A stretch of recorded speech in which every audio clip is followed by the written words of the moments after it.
Eh, Hoy he traído algo que casi yo les diría que presten atención a quienes siguen y les gusta la historia, porque hoy comienzo con una partecita que van a tener como 3 capítulos. Digo capítulo, aunque no es así, pero como va sucesivo las cosas. Hoy van a saber por qué se llama venado tuerto, ya que en varias oportunidades, varios entredichos de personas, de cosas que han leído, y se comentaba, por ejemplo, de por qué venado tuerto se le decía así. Bueno, ahora lo vamos a aclarar a esto. Y lo digo con conocimiento porque no solamente tengo libros, por ejemplo, de las historias del Landaburu, de lo que dejó en los libros Landaburu, sino también tengo sobre Pablo Vargas. Y como hay una cierta, que ya lo voy a explicar más adelante, hay un cierto contacto entre esas dos cosas y que dan el origen del nombre de venado tuerto. Se decía, primeramente, que era porque un venado que andaba en la zona, que cuando venían los indios avisaba que le faltaba un ojo y que era por eso era tuerto, y que avisaba cuando venían los indios o veían la polvareda, cosas así, pero no, van a ver que no. Bueno, primero vamos a comenzar cómo fueron los mudos testigos de toda esta parte y que hoy todavía están, que son las lagunas. ¿Y por qué digo esto? Porque justamente las lagunas que todavía se conservan, a veces sin agua, a veces se llenan, a veces con poca, pero que están, y que en esos momentos era la parte crucial para la vida no solamente de las guardias nacionales que andaban en contra del indio, sino también del indio. ¿Y por qué no mencionar justamente esto? El capitán Pablo Vargas, perdónenme, yo siempre digo teniente coronel Pablo Vargas porque así fue cuando falleció, al último era teniente coronel. Siempre, e inclusive está como capitán Vargas donde está sepultado. Sí, sí. Pero en el momento de su muerte él era teniente coronel. Bueno,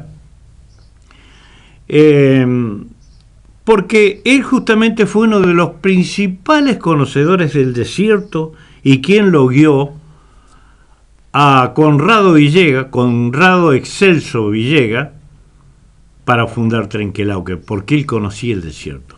¿Y qué era conocer el desierto? Nada más ni nada menos dónde estaban los principales médanos, dónde estaban las principales lagunas, porque para llegar, ahora es fácil, en un momento se está en cualquier lugar, pero en ese tiempo, cuando había que cruzar 200 o 300 kilómetros, hacerlo... No había GPS en ese momento. No había nada, justamente. Entonces, bueno, todo esto es un contexto que tiene que ver con esto que voy a comentar ahora y que lo comienzo hoy. Y en 2 capítulos más completamos esto. Después seguimos con otra parte también de la historia, que está todo relacionado con ese tiempo del indio, de quienes andaban por la zona, todas esas cosas. Yo sé que se van a entretener y a la vez, perdón, le voy a agradecer a toda esta gente que me encuentra por la calle y que me felicita y me da calor y ánimo para seguir con esto porque les gusta escucharlo y me dice qué lindo que empezaron esto. Bueno, a todos ellos les agradezco y me alegra de ser un compañero más de ellos. Digo los mudos testigos que fueron las lagunas, empezando. Esto lo dejó en constancia un húngaro argentino llamado Juan Seck, que era un coronel, que era delineador o demarcador de límites. Cuando se conocieron las principales y las primeras lagunas, el caso de la Picasa, que él la había denominado como la dormida, luego también la Pantanosa, que es una laguna que sigue un poquito más para el lado de Colonia Morgan, Después viene la laguna del Chañar, que es la zona cerca de Chañar, donde estaba el fortín principal, el fortín de Teodelina. A no confundir, porque entre una diferencia de 8 a 10 kilómetros está Teodolina y Teodelina. Uno era el lugar donde estaba el primitivo fortín de avanzada, que era donde aguantaron casi los embates principales de los malones, bajando de Junín y de Rojas. Entonces, siguiendo hacia la zona, buscando como quien va para María Teresa, seguimos. ¿Cuál viene? La zona de Christophersen. Allí vamos a llegar a lo que vamos a comentar ahora. Christophersen también está, la laguna de Christophersen. Y está la laguna de la Campana. ¿Por qué? Porque allí estaba el médano de las Campanas, que hasta hoy quien lo conoce como la zona de la Campana. Al costado del médano de la Campana estaba la laguna del Tuerto Venado. ¿Por qué se llamaba así? Y aquí viene la aclaración. A ver si me van a entender. Yo sé que la gente de campo me va a comprender enseguida, quizás no quien no está acostumbrado con esto. Tenemos una costumbre, la gente que nacimos en el campo, que cuando uno se levanta y le dicen a los padres, anda venado, mijo, como diciendo que no ha tomado mate, no ha tomado nada, ¿no? Es así, ¿no es cierto? Sí. Bueno, en este caso, ahí en la laguna del Tuerto Venado, una laguna muy cerca de Venado Tuerto, era un indio rubio, le faltaba un ojo, tuerto, y yo diría hasta amigo de Pablo Vargas, porque cuando Pablo Vargas hacía las bajadas, que era muy poco que pasara, era muy raro que pasara para este lado de Venado, él siempre más para el lado de Junín y Trenquelauquen, pero en algunos casos le tocaba llegar hasta ahí, y se visitaban, porque era un indio rubio, manso, tenía unos toldos, vivía solo. Y ahora voy a llegar a explicar por qué lo de Venado. Esto de Venado le decían porque era similar por dos cosas, porque era similar a un venado solo, y otra porque era un hombre que nunca había tenido la compañía ni había estado con una mujer. Entonces le decían como que estaba venado de mujer. ¿Entiendes? Entonces, como le faltaba un ojo, de ahí que queda el Tuerto Venado. Y la laguna se llamaba el Tuerto Venado, la laguna del Tuerto Venado. Eso se fue llegando hasta la zona, a tal punto que quedó el Tuerto Venado, que después fue cambiado por Venado Tuerto, que hoy es la ciudad realmente que conocemos, ¿no? Bueno, esto no termina ahí, porque también, siguiendo hacia Wilrey y Hugues, entre medio, está la laguna de los Juncales. Esta laguna es alimentada por el arroyo del medio.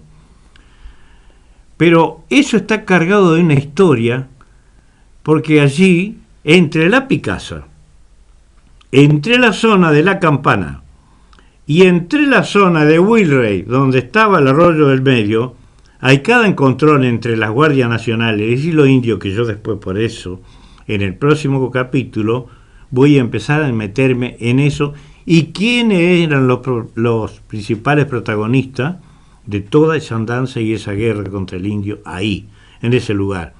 Porque ahí se dieron casos que no solamente no vayan a creer que el indio de acá de La Pampa llegó solamente hasta la zona un poco más de Venado Tuerto allá. No olvidemos que en Casilda hicieron un desastre.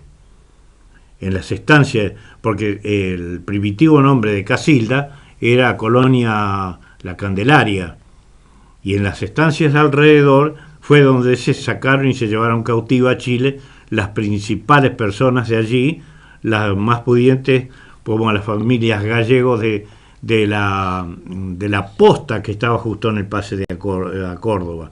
Entonces, Todo esto se va a ir, lo voy a ir detallando en el futuro, y en estos 2 próximos programas voy a continuar allí los encuentros que hubo, quiénes fueron los protagonistas, en la parte principal entre Wilrey y el Arroyo del Medio, que fue la base principal, y allí estaremos juntos en el próximo programa.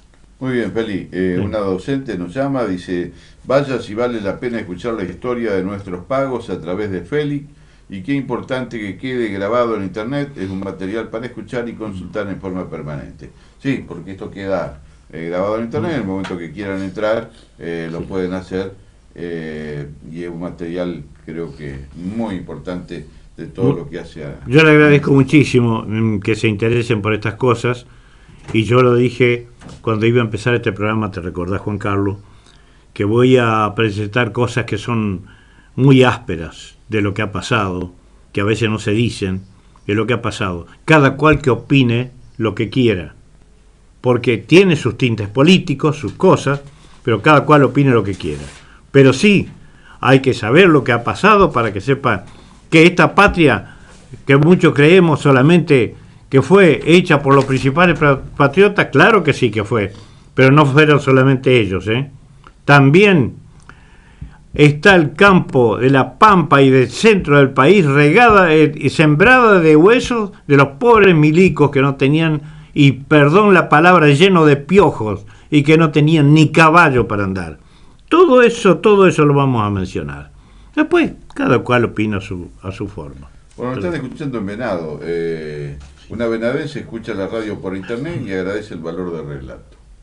Bueno, le agradecemos mucho, y qué lindo que por lo menos todo eso se ha escuchado. Bueno, y quédense tranquilos que ya van a saber cómo era la historia de Pablo Vargas.